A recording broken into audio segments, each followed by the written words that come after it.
Income tax کے حوالے سے تجاویز۔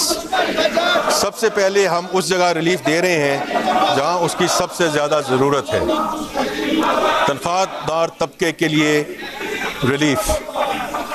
وزیر اعظم پاکستان کی ہمیشہ یہ کوشش رہی ہے کہ تنخواہ دار طبقے پر ٹیکسوں کے بوجھ کو کم سے کم کیا جائے۔ اس حوالے سے تنخواہ دار لوگوں کے لیے آمدنی کے سلیبز میں انکم ٹیکس کی شرحوں میں نمایاں کمی کی تجویز ہے۔ یہ ریلیف نہ صرف ٹیکس کے ڈھانچے کو آسان بنائے گا بلکہ متوسط آمدنی والوں پر عائد ٹیکس کے بوجھ کو کم کر کے انفلیشن اور ٹیک ہوم تنخواہ کے درمیان توازن کو یقینی بنائے گا۔ 6 لاکھ روپے اور 12 لاکھ روپے تک تنخواہ پانے والوں کے لیے ٹیکس کی شرح 5% سے کم کر کے 2.5% کر دی گئی ہے۔ جو لوگ 22 لاکھ روپے تک تنخواہ لیتے ہیں ان کے لیے کم سے کم ٹیکس کی شرح 15% کی بجائے 11% کرنے کی تجویز ہے۔ اسی طرح زیادہ تنخواہیں حاصل کرنے والوں کے لیے بھی ٹیکس کی شرح میں کمی کی تجویز دی جا رہی ہے۔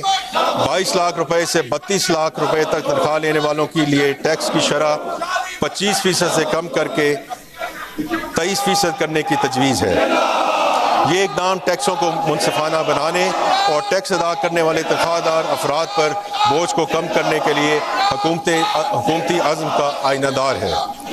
اسی طرح حکومت کو اس بات کا علم ہے کہ ملک کی بہترین پیشہ ور افرادی قوت کو اس خطے میں سب سے زیادہ ٹیکسوں کا سامنا کرنا پڑ رہا ہے، جس کے نتیجے میں خدشہ ہے کہ انتہائی باصلاحیت افراد ملک سے باہر منتقل ہو سکتے ہیں۔